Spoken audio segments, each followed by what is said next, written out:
welcome, and I'm so glad that you're interested in beekeeping. My interest started about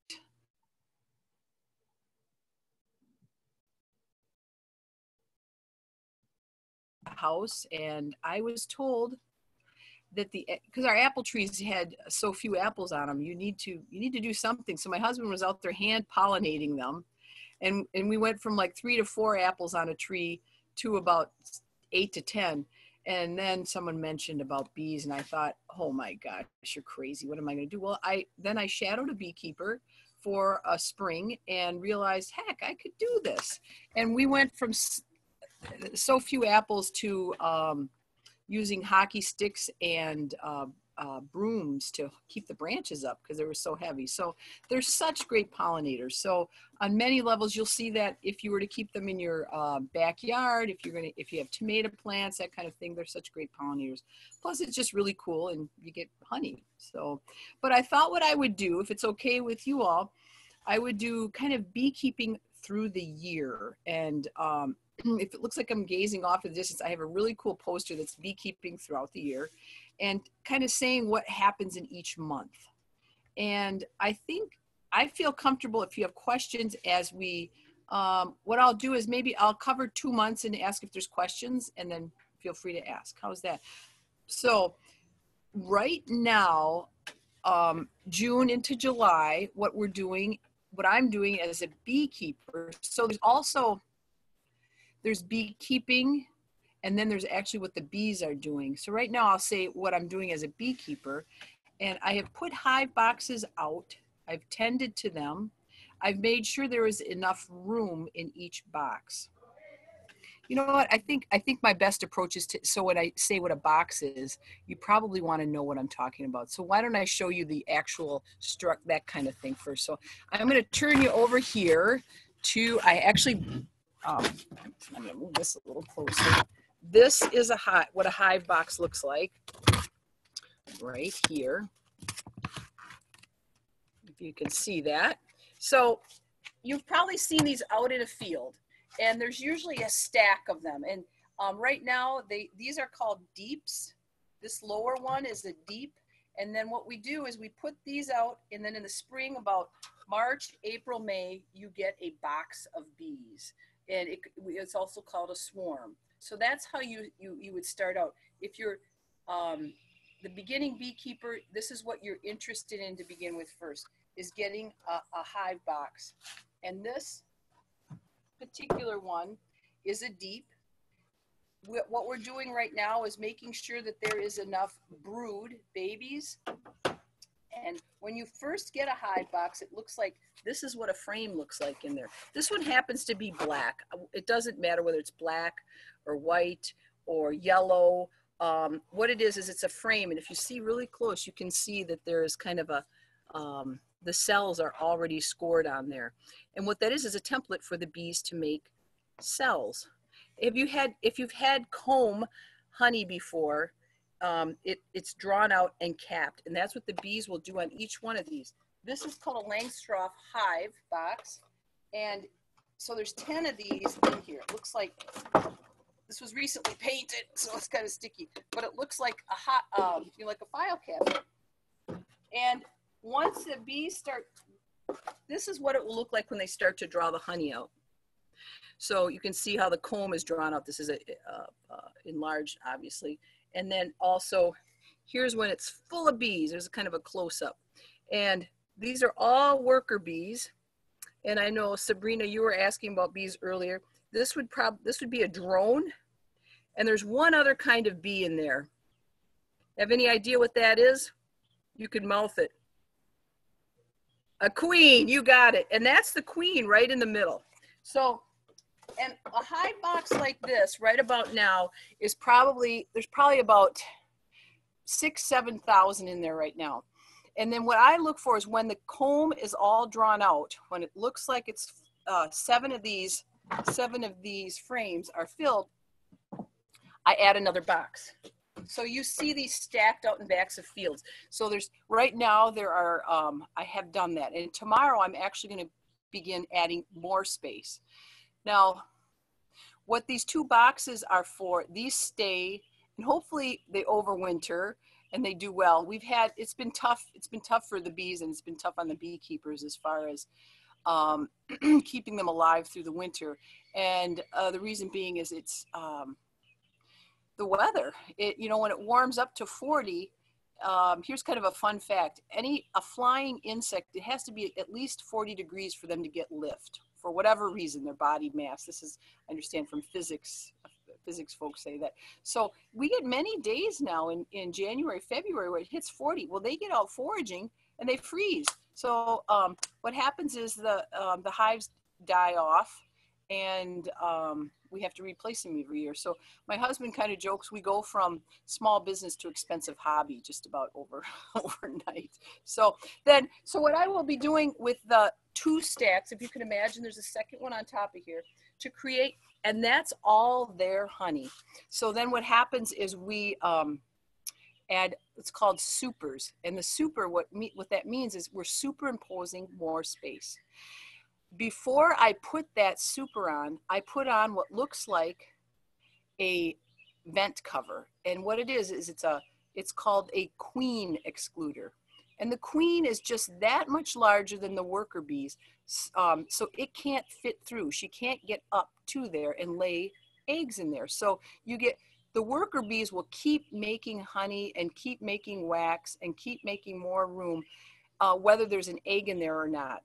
So by putting a queen excluder, it keeps her down below, and then you get nice pure honey up above with that superimposed space. And then in October, that's about when I come out and start harvesting it. And I pull those supers off. And we leave these bottom 2 full of honey so that the bees are all set for the winter. So that's kind of the mechanics of the bee hive itself. As you can see, there's an opening here. In the spring, or in the fall, when it starts to get cooler, we reduce this hole. This is one big hole all the way across, and we put a little piece of wood. And I think I have one out here. It doesn't matter. It's just this. It has a slot in it. It's kind of cool. And I gradually reduce the hole so that the hole is just about the size of a bee to get in and out.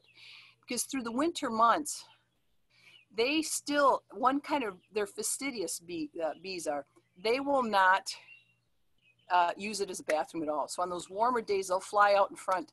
And if there's a big snowdrift out in front, they come out and they do their duty and fly back in. So the hole is just small enough to let them get in and out, and also create some airflow.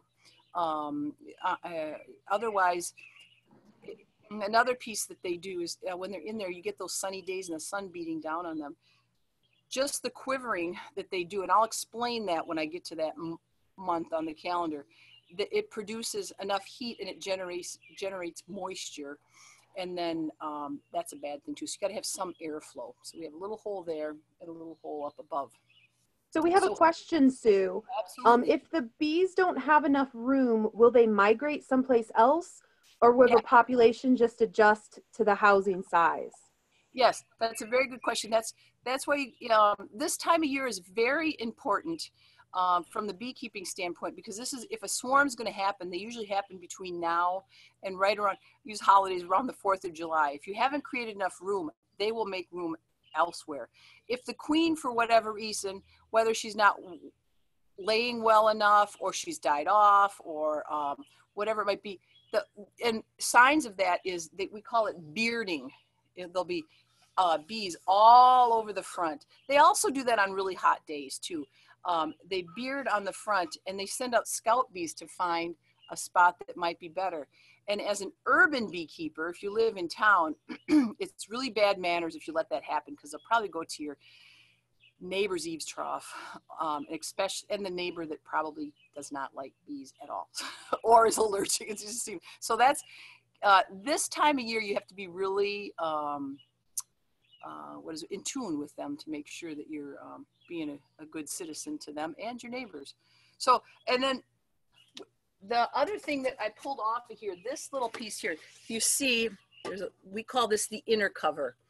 And there is just a little gap on top. I told you about that airflow that creates just enough airflow. You put this on, and then this is the regular cover. You put it on, and it's metal on top. This just happens to have a piece of plastic on top.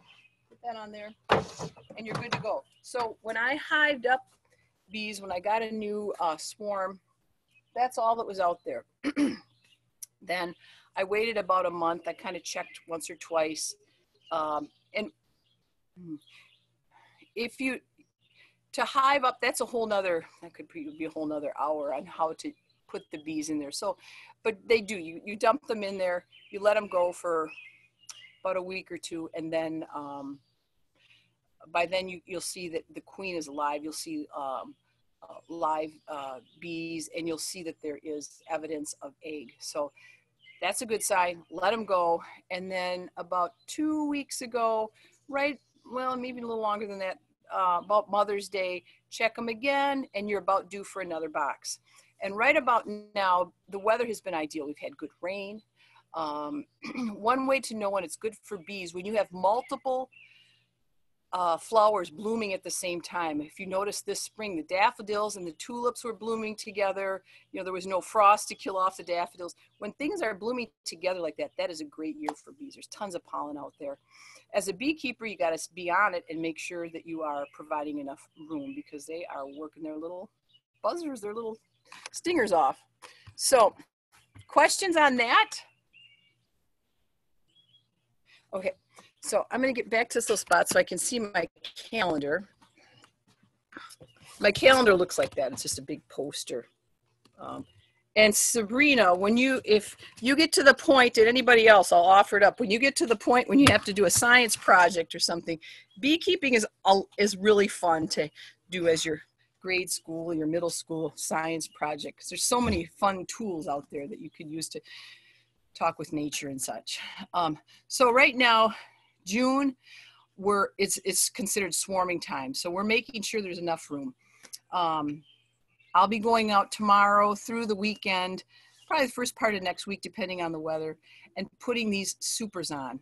And they're about 3/4 the size of the deep. And that is where the honey that we harvest comes from. And they're smaller like that because they're just easier to handle when you are extracting. I'll talk about that in a minute. So we're stacking them on. And then July, being very diligent as well. Keep stacking, supering them on. August is when you start thinking about, it's moved back further and further just because it's warmer further into the fall. But August is when you start thinking about harvesting. And actually, I have been waiting until almost mid-October, just because if you think about it, if things are still blooming, the bees are still collecting. But after we have that first killing frost, and a lot of times it's right around Halloween or right before. After that, you're done. You bring them in. Whenever that happens, you bring in those supers that you've put on, and then you're back down to those 2 boxes that I mentioned, the deeps. We initially put that one out and the other one that's stacked. That's what you're seeing out on the back of fields right now. So when you bring them in to harvest, we are fortunate we had a room off of our house that was a dog kennel. We kind of enclosed it, and it becomes the junk room during the rest of the season. And then during harvest season, it's filled up with these supers. And to super, what you have is you take, I'm going to grab that frame, and you cut, it's full of honey, and wax, you uncap them, and it's just dripping all over, and you put it in an extractor.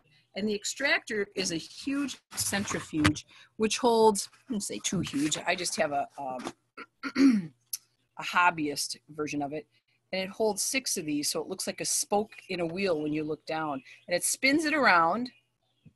It's uncapped, so the honey is dripping out, spins around really fast, kind of splats, for lack of a better term, on the inside of this big 50-gallon drum, and drips down to the bottom, and there's a spigot at the bottom, and that's what I use to fill up the bottles. That's really all of the work that goes into the extraction process. I should say processing that goes into it. If in fact that's raw honey that you want, that's what you do. Sometimes people heat it up so it stays, so it doesn't crystallize. The nice thing about that is its shelf life is longer. The downside is you don't get those natural properties that you would get with raw honey. Propolis. Propolis is something that contains the what am I trying to say? Antimicrobial, antibacterial properties that people take it for. But I can ask, if you want to ask questions at the end, I can answer those. So June, July, we're supering. August, starting to think about harvesting, but probably still collecting, continuing to super. These supers the most I've ever had is 5 of these stacked. So you can imagine this thing is pretty tall. It gets taller than me. So that's where it's good to do this with somebody else. You need help getting those off the hive boxes because they get heavy. They can weigh a super of box of honey could weigh up to 100 pounds. You hope. So any questions so far? Yes, we do. We have 2 questions. Good. So the first one is, do you need to move the bees out of the supers in the fall, or do they stay with the queen once it gets cold? That is a very good question. Okay, in order to harvest, so I'll just do harvesting alone. You're out there, you realize we've had that hard frost and you're going to super. In order to get the supers off of the hive, you want as few bees in there as possible. The bees stay with their swarm or their colony. So what you do is you use a smoker, and I've got one right here. That's a very good question. There's a smoker, and this is what a smoker looks like. And I fill it up. You can see, I don't know if you can see in there, but what I fill it up with is binding twine. You know, I think the old farmers used to use hemp rope. And well, anyway, the bees would get buzzed and the farmers as well. So you could explain that, Samantha. So then you smoke the hive, and what happens is you're smoking them at the top. So say you have a couple, 2, 3 supers on top of those deeps. What they do is when they smell smoke, unlike us, when you smell smoke in your house, Sabrina, you would get out.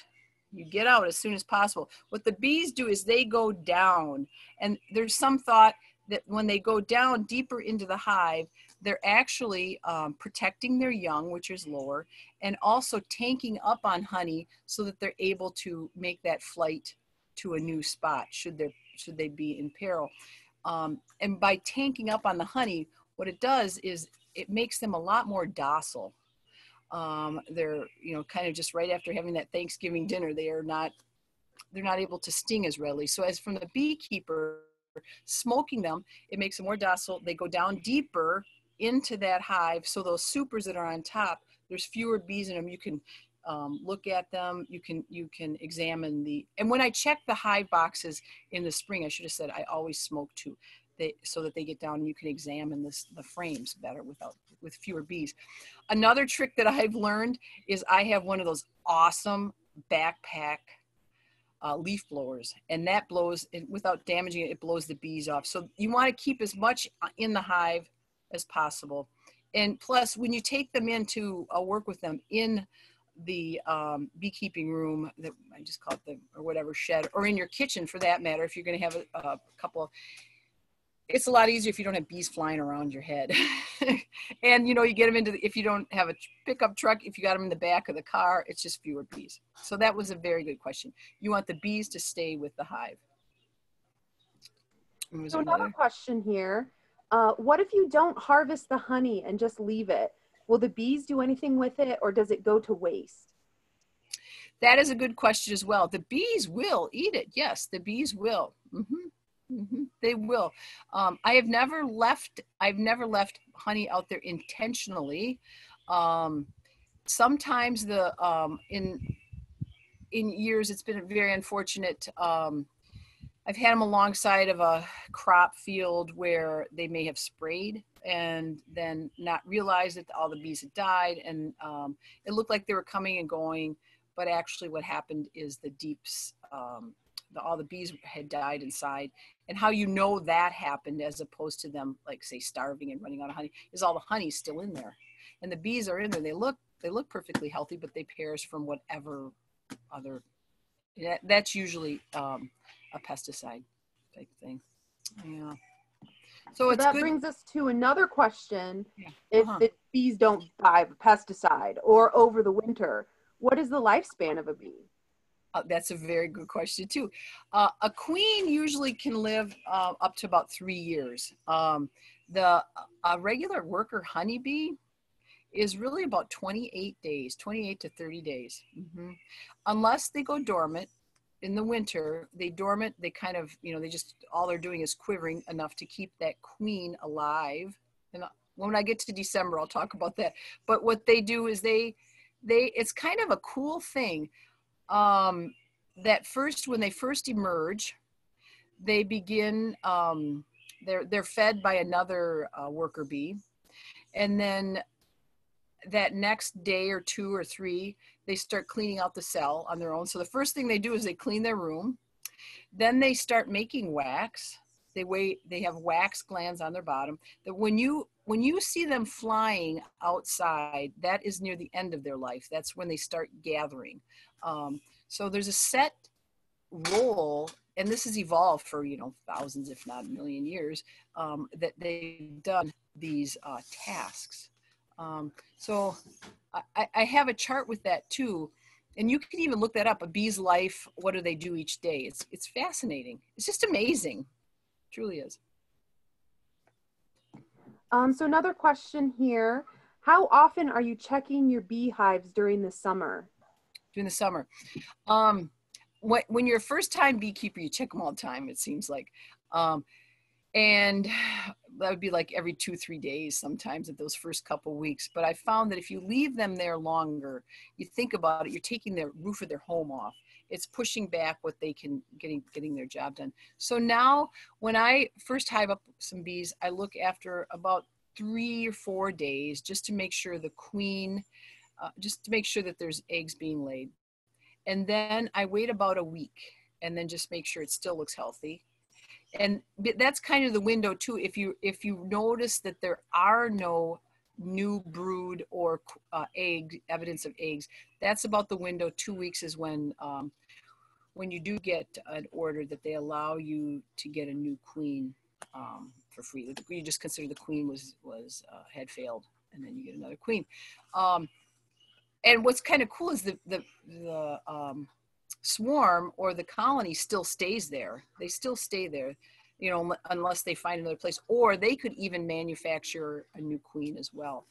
And that has happened too. The nice thing about receiving a queen from the breeder is the genetics of it. If they make their own queen, sometimes they're a little more ornery, and sometimes they're for whatever reason the queen doesn't lay as well. I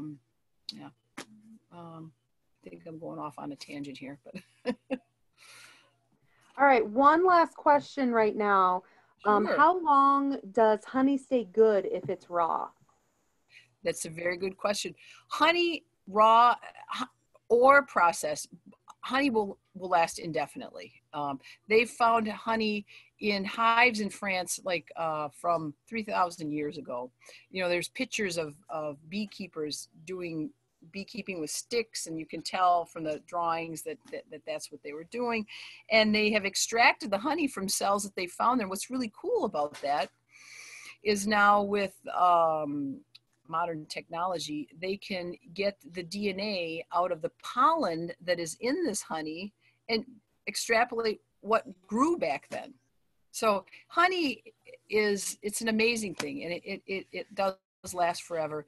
The raw honey, what will happen is it will crystallize if it in 40 degrees, again with the flight thing, but also with honey, if it hits 40 degrees, it will start to crystallize, and it'll continue that process until you heat it up. And there's nothing wrong with it. It's just crystallized. And the best way to uncrystallize honey is to heat up a pan of water and heat it to boiling, take it off the stove, put your honey in the jar in that, and then shake it every so often, as opposed to using the microwave. Microwave will create hot spots, and then that just destroys any the flavor and the texture. Mm-hmm.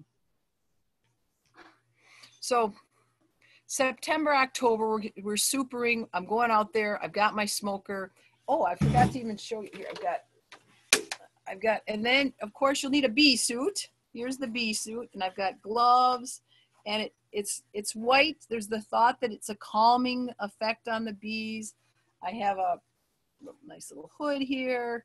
I know some people who've been doing it longer than I don't bother with the whole suit. They'll just have just the hat. And I have one of those around here as well. Thought I set my props up here. And this, sometimes you can have a hat like this, and you just wear a jacket. And your arms go through here, so you're protected that way. I really like it because it keeps your clothes clean, and it just seems like a lot of times I'm doing stuff. If I'm going to run and check some hives, then I can go off to, I don't know, wherever to pick up something else, and you can just take that. It's kind of like coveralls if you're a farmer. And they come in all prices and price points and that type of thing. And a lot of times you can find these things, people who might get into it and realize that it's either just not their thing or they're moving. Daydant is a, let's see, in Man Lake, but Daydant is a local place out of Watertown. And they'll have boards there of you know, like garage sale boards there. And you can call and ask if there's, for that matter, beekeeping equipment. And I think his name is Eric, who is there, and Tim Wilbanks is at Man Lake in Sullivan. Both of those places are great places to get used beekeeping materials. So October, they're starting to go dormant. What does that mean? Well, they start to ball up because that queen, they got to keep that queen at 97 degrees year round, 97 degrees. And the bees that are left, as I said, you want to keep the bees with the hive. They protect her, and they kind of form a ball, and they're constantly moving and quivering, creating enough heat to keep her at that temperature. And that temperature is key in that it keeps the eggs viable for the next year. Now, I mentioned that a queen can last for about 3 years for viability. Unfortunately, I've never really had one last that long because, really, it's because of the climate. I've had to either requeen, or the whole thing has been hasn't made it.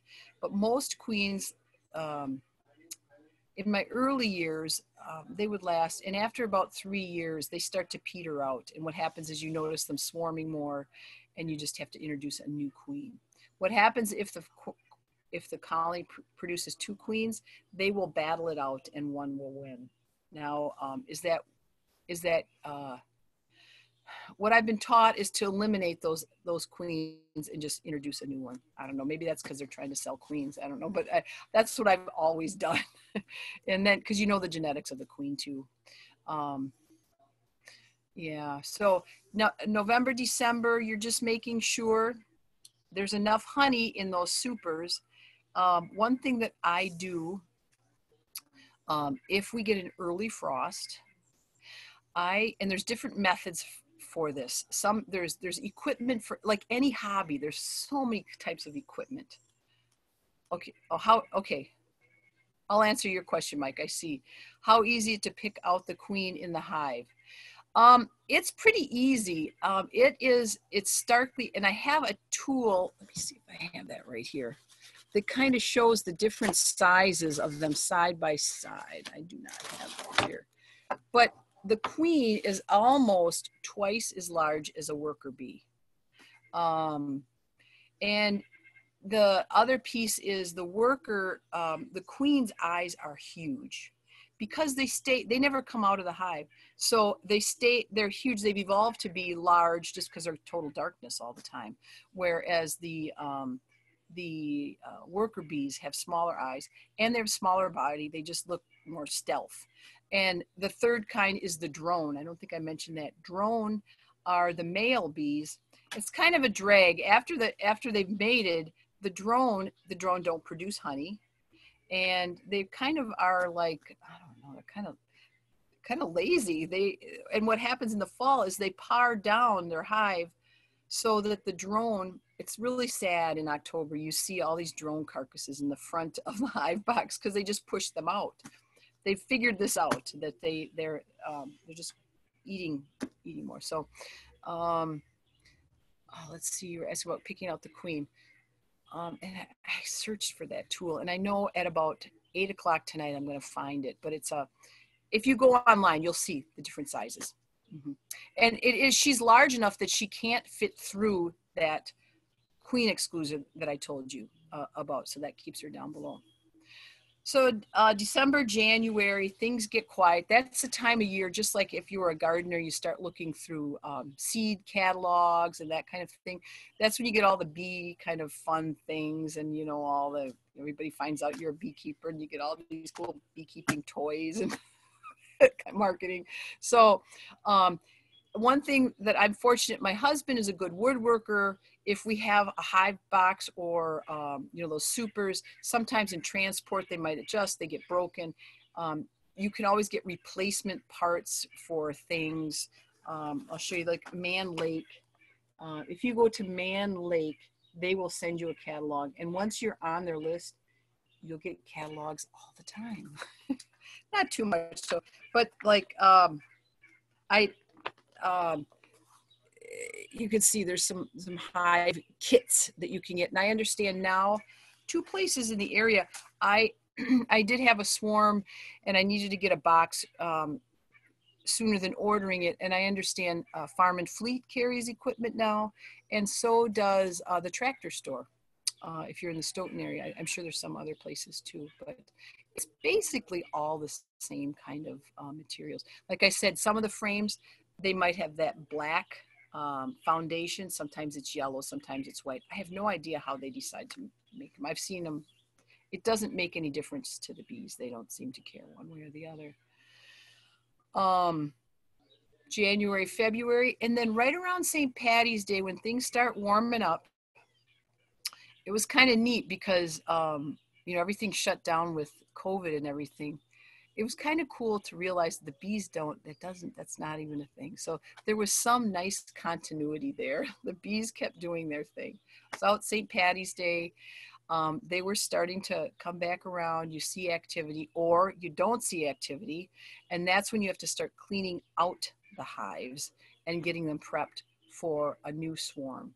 And what that involves with, if you can imagine, if they did die early off, if it was due to a pesticide thing, you've got these bee carcasses in there. It's dark, it's starting to warm up, and you have some nice sugar in there.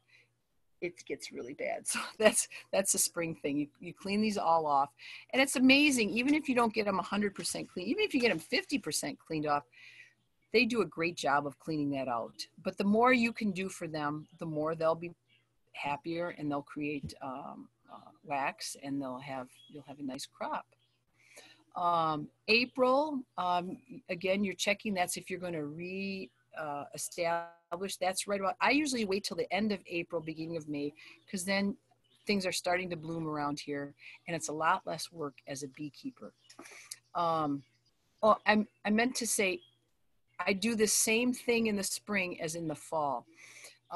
If we get an early frost and the bees are active, they may eat a portion of the honey that you've left in those 2 deep boxes. So I make a sugar solution. And when I've extracted the honey, there's some that's left over. You know that process where I told you how I was uncapping? Some honey goes down. And if you did it in your kitchen, if you did it in like a bucket or one of those sink plastic Tupperware things, you collect that. You can feed that back to the bees. In the fall, you make it so it's a little thicker, So you would boil up, like for sugar, people say, oh, what should you be giving the bees sugar? It's really just to get them through the winter. So it's an energy for them. And none of it, there's no residual through to the spring in the honey that they produce for you. But you feed them, and there's, as I started to say, there's so many different things that you can use. Sometimes you see a glass jar, sometimes you see feeding troughs that can go within the hive boxes. I use Ziploc bags. I put a Ziploc, and using oh, I know Susie LeBrun, you're the engineer. I forget what that's called. It's called I don't know. It stays in the bag and they can sip it. It doesn't pour out. There's some term for that, but I poke little holes in it and they sip it. In about 3-4 days later, I look, it's all gone, and I just put another Ziploc until it gets too cold to take the lid off. But that just gives them a little safeguard. And this probably doesn't make sense if you don't see it visualized, but if you do, I am going to offer to you, if you do decide to do beekeeping, I'm happy to show you this process. It seems to work well. And the nice thing about the Ziploc piece is you're not carrying over any diseases from one hive to another or one year to another. Once you're done with that Ziploc, you can put it in the recycle bin. So we're spring, they start collecting. Now we're kind of getting back to May, where we were just not too long ago. You're watching to make sure that the queen is producing, or you also need to look for the queen. If the queen is not doing well, there still might be eggs, but when you pull one of those frames up, you might see an extra large, it almost looks like a peanut, and that is a queen cell. So that means that the worker bees are trying to produce another queen for whatever reason. That's troublesome, especially May, June, because what that forces them to do is that queen that does come to fruition, if it does, will swarm somewhere else, which again will probably be the neighbor who's not happy to have bees. So that kind of gets us back to where we are now. And what I'm doing is, watching to make sure that swarming does not happen. Kind of some tips too, if you're serious about doing it, maybe you're going to do it next year. Now is the time to start maybe talking to your neighbors and mentioning that you're going to do that. Some things to make sure as far as location in your yard. It's nice to have them, they like that morning sun, and they by and large like to face south or southeast so that they get that sun basically on their front porch. That being said, it's nice to get a spot that has western and northern protection. If you have a corner or a spot in your backyard where it gets early morning sun, or if you want to put them up next to a building, if you have outbuildings, that's also nice too. That protects from the winter winds. A water source is a must. If you don't have a water source near them,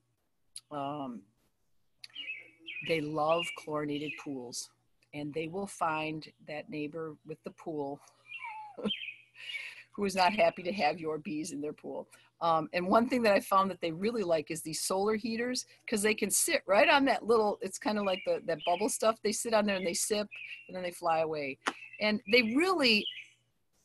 I really doubt that they would sting anybody. They're just there to get the water, and if you shoo them off, they'll go. But a lot of people don't really believe that. So, so those are some good citizen things to have on board. Talk to your neighbors. When you get that first crop, you promise to bring them some honey. Education is the big piece. So we're back in May, June. And this is the time of year when people have seen the boxes out. And this is, as a beekeeper, this is when I give these fun talks. And I've gone to nursing homes, and I've gone to kindergartner classes, and libraries. So questions. I kind of covered it very quickly. Let's see. Ooh, I managed to do it in 45 minutes. Ooh. I'm taking questions. I don't know.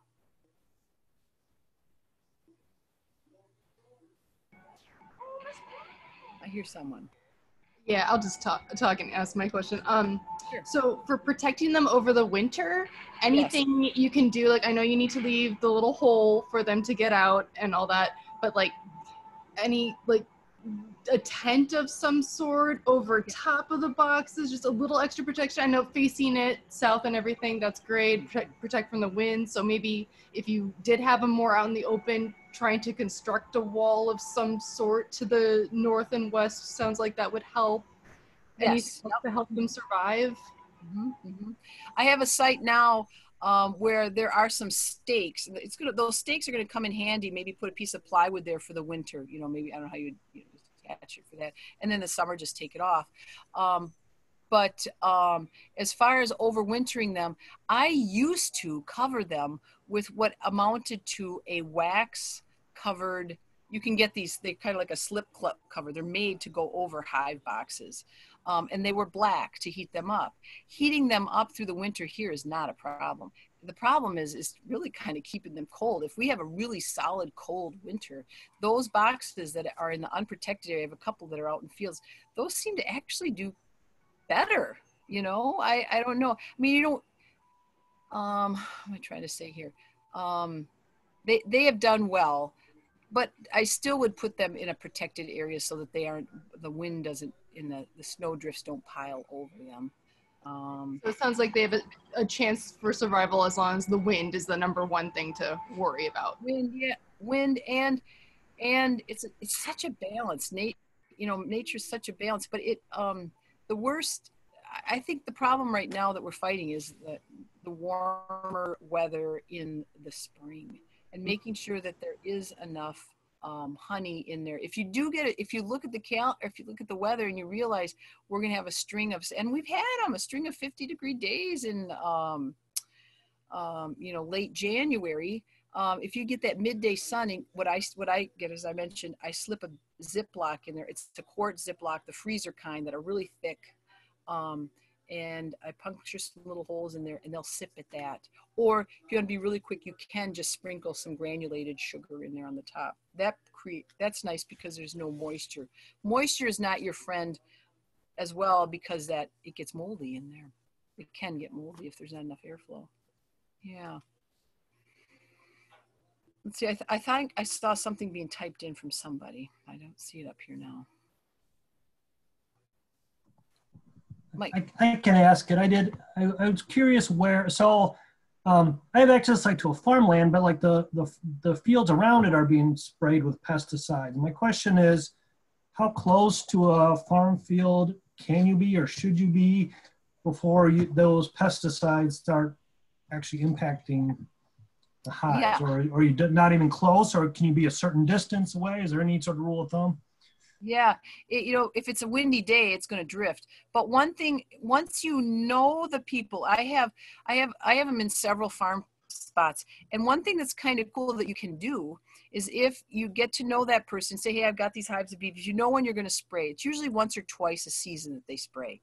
If you know those dates, one thing that has worked for me is a wet burlap sack. If you use burlap, it's breathable. Wet, they don't like going out when it's raining, so it keeps them in. And that wet burlap, if it's overlapped, it usually does capture. I've saved hives that have been sprayed in crop fields that are like, I want to say, across the room away, 20 feet away. So that does. So it's really only when the spraying's happening. Yeah. Are they impacted by trying to pollinate a sprayed field, or is that less of a problem? Well, there's studies being done with that. From the human standpoint, the studies have shown that pesticide does not usually come through the honey. The bee has amazing filter ability. With the exception of chloramphenicol, that's a real bugger. That's completely off the market right now in the United States. And I don't know if anybody knows about the whole chloramphenicol story, that they use that to kill the mites on bees. It's very effective. However, if you have the gene for that, and unfortunately, it's usually in small children that's turned on because they like honey. You have a higher percentage of aplastic anemia and it's not, it's bad. So that's one of those cases where truly you should know where your honey came from. And you know, a lot of times you'll say, oh, this is from Argentina. It sounds like really cool, but there's no controls there. And it comes in from China or goes through Canada if you don't know. So that's my plug for buying local. Yeah. My other question while I'm muted is, what are there plants that we want to plant around? You said flowers. Are there things we should, if we can, put around those hives to help support those bees? Yes, that's a great question. And a lot of the same ones that are attracting, you know, you hear about these butterfly gardens. If you look up, you can look those up. Things that attract bees, and I'm looking again beyond at my beekeeper's year. It's kind of fun because it starts out in the spring. Dandelions, they love dandelions. And if you can get over the fact that they're dandelions, keep them there, they love them. Just pussy willows, the hardwoods, at the beginning of the year, the hardwoods, when they're coming in loaded up with pollen, you're thinking, what the heck is blooming? Those hardwood trees way up above there, they're going at it. I always joke, it's kind of fun in the early spring, late March, early April. They kind of look like bronchioles at the very end. That's what they're going after. Some other things, you know, the alfalfa, clover, sunflowers, you know, those are just loaded. Anything that has multiple seeds in, the raspberries, the cranberries, the strawberries, they're great producers to have, berry type thing. And then heading more towards fall, we don't necessarily like that around here, the purple loosestrife, but they're a high nectar producer, as is thistle, and then aster in the fall, goldenrod. And the kind of cool thing is if you were to pull honey off at each of those stages, the earlier, by and large, the clearer and lighter the honey. So if they're drawing nectar and pollen from, say, dandelions and some of the early, you know, the perennials that we put out there, it's almost clear honey. But then you get into the fall with the asters, you know, the darker, the deeper the orange. It's almost like the flowers know to be brighter and deeper so that they're attracted by the pollinators. And the taste is different. Those are varietals. The later into the fall you go, the more kind of musky the flavor of the honey would be. I've only done that once where I pulled off because it's such a messy job. But by and large, it's all pooled together. But if you are spinning out, you'll notice, oh, this honey's a little bit darker. That might have been from a different area or from a different time during the season. Yeah. There's so many different cool things about these bees. Yeah. So there was another question. How do bees make wax? And what materials do they need to consume to produce it? Well, they actually produce that themselves. There's no real, to my knowledge, anything that you'd like, quote unquote, have available for them. Their bodies, they have wax glands on their bellies. And let me see, I do have a little bee here, model. So the wax glands are on the underbelly, and it just comes out, and it comes out in flakes. And the flakes are, then, do you want to see that, Sabrina? They're on the belly right there. And the flakes are then formed into the hexagonal shape. And it's kind of cool because the eyes, you know these little kaleidoscope things? That's kind of the way their eyes, they see. So if you think about it, if they're seeing in hexagonal shape, that's how they're making it. That's just the way they're formed. So they're placing them with that in mind. It just so happens that it's a highly strong, it's a very strong structure, and it's a very efficient use of space as well. But the wax structures on their belly, yeah, it's amazing. It's just, it truly is. So another question, how far from the hive do bees forage for pollen? That's a very good question. 2 miles either in all directions, so a 4-mile radius. So that question about insecticides and pesticides and such, really, you can't really, especially in this area, you can't say that you could say you practice organic processes as far as harvesting, which I do, but 3 doors down, if somebody's getting true green on their grass, kind of shoots that, because they'll pollinate the grass seed as well. So yeah, it's hard to get, if somebody at the farmer's market is touting that they have organic honey from Brooklyn, not so much. Then how much honey do you produce a year? And I'm curious how many stacks you have, and yes, how many queens do you maintain? How many queens, my kingdom? Right now I have 22 hives.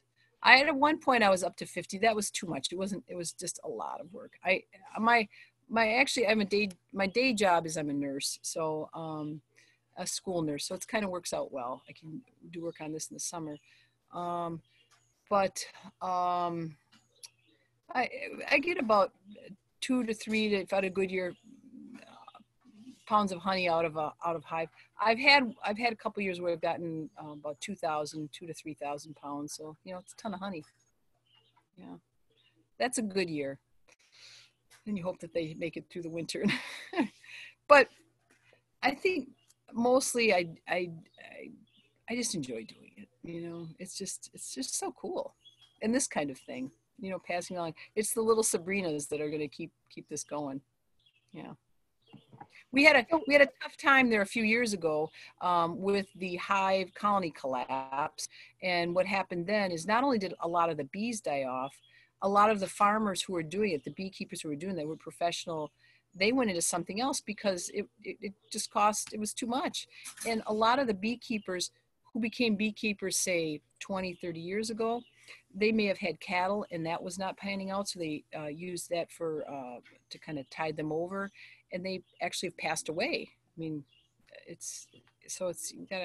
fortunately, there's been a uptick in interest in backyard beekeeping. So that's what's going to keep this alive until things get better. Yeah. So we have a couple questions here. Sure. If a queen lives for about 3 years, what happens when she dies? You mentioned that if another queen is produced, she might go to another hive. Yes. After 3 years, you have to call the queen if it's lasted that long. If that particular queen, because it just won't. I've had queens that have lasted that long, and I figured that out after the fact. And after the fact was that there'll be workers. I'm like, these workers, the bees are the wings are deformed; they aren't flying. So there's some like birth defects to say, so the queen, and the only thing you can owe it to is maybe the queen. It's been there too long. You can take it out and you can get a new queen and you re-queen it. And there's a process for that, which is kind of fun too. It seems like a sad, but. Yeah. And then the last question here, do you offer or will you offer tours of your bee farm? And do you sell your honey, and where can we buy it? Sure. I don't have folks come to the house here. I've done, like for classrooms and places, I do tour in class tours. Mainly it's the liability thing, people coming out to other people's farms and stuff. I could ask if somebody were interested and wanted to saddle alongside of me. I have some places where I do have hive boxes in backs of fields if you want to see it firsthand, and I can always use an extra hand to haul stuff. But where do I sell it? At the Firefly, they were the first outlet for me. The Firefly has been very good to me. So all their honey that they use is from the area. So it's from here. Williamson Street Co-op. That's my neighbor. He's got the hardware store up. Not the co-op. I'm sorry. The hardware store on Willie Street, Williamson Street. And then at the Blue Moon, I pollinate their crops there. So you're getting it from right there. And then Metcalf's at Hilldale, a couple there. Tina. Tina and Kevin Metcalf. So, but beyond that, I don't like, it's, you know, I'm small potatoes. I keep it local. Yeah. So we have some more queen questions. Okay. How often do you have to replace a swarm, and where do you get a queen? Is there a source online that you recommend? Yeah, it's a mail order queen. You get them through, and I can give you those contacts. It just so happens that Watertown, Sullivan, that area, I think it's Exonia, that's how you say it. That area over there seems to be a big beekeeping and honey producing area. Yeah, the folks over there, Dadant is one. I mentioned Dadant, and then Man Lake. Man Lake is based out of, I think it's Hackensack, Minneapolis, or Minnesota, but we also have a branch down here. And Tim Wilbanks, if you get on his mailing, he offers classes and I think he gives you a discount on the materials as well in the spring. Yeah. And what you would do, so if you're thinking about beekeeping, you probably get the hardware and stuff like that. Get used to using it. I'm happy to, if you want to contact me, my contact's out there, beebarfhoney@yahoo.com. You can certainly reach out to me and we could meet up. I could talk to you one-on-one, and we can talk about the materials you might need, what it costs. I kind of looked up, you know, in these books you'll see, you can look online, the costs. There's I think it's called Mad City Beekeepers. That's an actual group of people in Madison.